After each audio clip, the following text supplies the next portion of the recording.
Je dirais qu'il y a 3 éléments pour moi qui ont été importants en 2021. Peut-être pour reprendre brièvement l'historique de Reliant, je pense que Reliant s'est mis en place et puis l'équipe a démarré avec 2 personnes essentiellement. Et puis petit à petit, l'équipe s'est étoffée, elle a grandi et comme tous les organes vivants qui grandissent, je pense qu'il y a eu à un moment donné, en parallèle de l'augmentation de la taille, la nécessité à émerger de différencier les rôles, les fonctions, les responsabilités, etc. Je pense que c'est assez classique dans tous les organes vivants et dans toutes les institutions humaines. Pour faire face aux difficultés qui émergeaient suite à l'augmentation de taille et de complexité de Reliant, on a mis en place peut-être 3 réponses. Je vais les citer, mais sans ordre d'importance. La première, c'est qu'on a mis en place un bureau. Donc, le conseil d'administration étant peut-être un peu trop pléthorique et étant peut-être pas assez réactif par rapport à tous les ajustements qu'impliquait la vie de l'équipe de Reliant, on s'est dit que c'était bien de créer un bureau pluraliste, si possible combinant les différents bancs de l'institution. Ça, on n'y est pas tout à fait arrivé, mais pluraliste en tout cas, de différentes professions. Et ce bureau se réunit depuis fin 2020 et en tout cas toute l'année 2021-2022 à raison d'une fois tous les 15 jours et gère en parallèle avec l'équipe tous les ajustements que la vie d'équipe nécessite et que les projets nécessitent et que les actions nécessitent. Ça, c'est le premier axe. Le deuxième axe, on a mis en place une supervision avec Anne Baudard.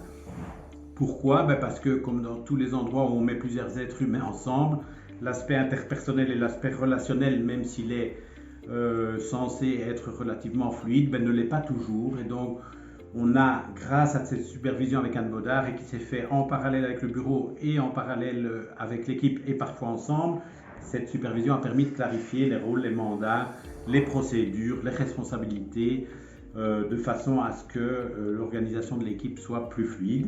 Et le troisième axe, c'est qu'on a décidé d'engager une coordinatrice générale. Au tout début, ça se faisait de façon informelle et puis on s'est rendu compte que la taille de l'équipe et la complexité de la gestion du projet nécessitaient l'engagement d'une coordinatrice qui est dédiée exactement à ça, à gérer l'équipe, à superviser les responsables d'action, etc. Et cette coordinatrice interagit évidemment aussi avec le bureau. Voilà les 3 axes, je dirais mise en place d'un bureau, mise en place d'une supervision d'équipe, engagement d'une coordination. En 2021, qu'est-ce qui a été entrepris pour créer de l'adhésion au projet ? Il faut savoir qu'en mars, nous avons opéré une réflexion sur le sens du projet et la pertinence des actions qui étaient lancées. On avait lancé pas mal d'actions simultanément avec des délais d'implémentation différents et des stades d'avancement différents. Et nous avons éprouvé le besoin de faire un arrêt et de convoquer les partenaires qui étaient disponibles et intéressés pour faire le point sur ce qui fonctionne, ce qui fonctionnait moins, ce qui était le plus intéressant pour les partenaires, quelles étaient leurs attentes, leurs besoins. Et donc cette réunion qui a eu lieu fin mars a permis de remobiliser les partenaires autour du projet. Nous avons pu rappeler le sens des soins intégrés avec le quadruple aim et les 14 composantes des soins intégrés, et puis sonder les partenaires donc sur leurs besoins. Et nous avons donc pu classer les actions qui étaient lancées par Reliant en fonction de certains critères comme leur potentiel d'inclusion, donc finalement leur utilité par rapport aux malades chroniques, mais aussi leur potentiel au niveau de l'intégration des soins et également au niveau de leur délai d'implémentation. Et donc de cette réunion sont ressorties différentes pistes que nous avons soumises au CA et en AG. Et ce travail finalement de restructuration nous a permis de nous recentrer sur l'essentiel et de garder la motivation des partenaires.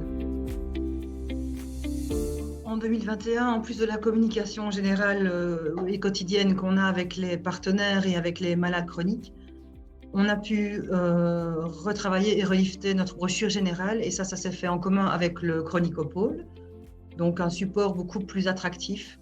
Et puis du côté de Reliant, on a réalisé une brochure qui explique le fonctionnement de la ligne et des case managers aux malades chroniques, donc vraiment quelque chose de très simple et de très concret pour qu'ils puissent comprendre ce qu'on leur propose. Et fin d'année, nous avons décidé d'engager un chargé de com pour améliorer encore cette communication envers les partenaires et envers notre public cible.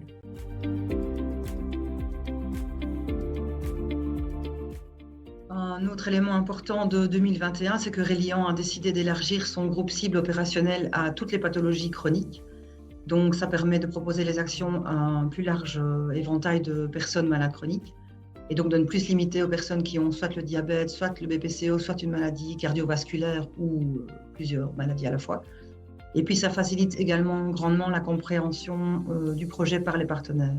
Ça simplifie les choses. Ils n'ont plus besoin de se demander, tiens, quelle action peut correspondre à quel patient. En 2021, les actions qui ont le mieux fonctionné sont la ligne téléphonique qui a accompagné environ 127 personnes, les case managers qui ont suivi environ 70 personnes, les formations aux outils PBI et LADEB qui ont touché environ 70 professionnels et la PAC qui a pu être lancée au dernier trimestre de 2021. 3 actions étaient aussi en cours de finalisation, des nouvelles actions étaient en cours de finalisation fin 2021, c'est-à-dire la carte ADOM, la réconciliation médicamenteuse à la sortie de l'hôpital et la littératie physique. Et donc nous attendons des inclusions via ces actions qui suscitent beaucoup d'intérêt parmi les partenaires. Le Covid a principalement impacté les séances collectives avec les personnes malades chroniques, mais aussi les actions où les hôpitaux étaient impliqués. Donc, comme vous le savez, Reliant a traversé quand même des turbulences, notamment liées à la crise sanitaire, je ne vous apprends rien. Là, le projet se déploie en 2021-2022 maintenant de façon assez enthousiasmante. Donc, tant le bureau que le CA, que l'AG, que l'équipe ont fort envie que ce projet puisse se développer et continuer à se développer dans les années à venir. Pour essayer de construire cet avenir, Reliant a mis en place un processus de 3 réunions. La première a déjà eu lieu au mois de mars 2022, la seconde aura lieu en mai et la troisième au mois de septembre. Nous avons recontacté l'ensemble des partenaires de Reliant et nous avons posé différentes questions à ces partenaires qui partent de est-ce que Reliant vous a apporté quelque chose, si oui quoi? Est-ce que Reliant vous a éventuellement déçu et en quoi vous aviez des attentes qui n'ont pas été rencontrées? Est-ce que Reliant, vous avez encore envie de vous y engager, vous et votre institution? Et si oui, à quelles conditions et avec quel objectif? Dans cette construction en 3 étapes, nous avons été soutenus par Anne Baudard, qui était par ailleurs la dame qui a supervisé l'équipe, et par Olivier Lizin, qui fait partie du Lantic, donc le département de sociologie de l'Université de Liège, et qui lui-même a lancé une formation sur le change management. Mon anglais n'est pas excellent, comme vous voyez, mais qui néanmoins a participé au groupe préparatoire. Et donc, on espère vraiment, à l'issue de ces 3 étapes-là, pouvoir donner un deuxième souffle à Reliant dans les années à venir, bien entendu, si l'opportunité nous en est donnée. Et donc, en ce qui concerne les perspectives pour 2022, même si l'année est déjà bien entamée, on voit que les actions se concrétisent enfin, qu'il y a de plus en plus d'applications des partenaires, il y a une vraie dynamique d'équipe qui se crée et une motivation à mener tous les projets à bien. On a de plus en plus d'appels au niveau de la ligne téléphonique. On a beaucoup de situations de plus en plus qui sont suivies par les case managers. On a plus d'inclusion, plus d'inscriptions aux séances d'activité physique adaptée. Les groupes de TP vont reprendre. On a aussi des projets qui se lancent comme la littératie physique et des projets qui reprennent cette année, qui sont la révision et la réconciliation médicamenteuse. Tout ça, c'est grâce à la motivation de l'équipe et des partenaires, mais c'est aussi grâce à la meilleure visibilité qu'on a grâce aux chargés de communication. On a toujours évidemment des progrès à faire, des choses à améliorer, mais je dirais que dans l'ensemble, on voit l'intérêt qui est porté à Reliant par les partenaires et par toutes les personnes qui gravitent autour. Nous, en tout cas, on y croit. On croit à notre projet, on croit que c'est un projet qui a beaucoup de sens et qui est très important pour les personnes qui sont suivies, les personnes malades chroniques qui sont suivies.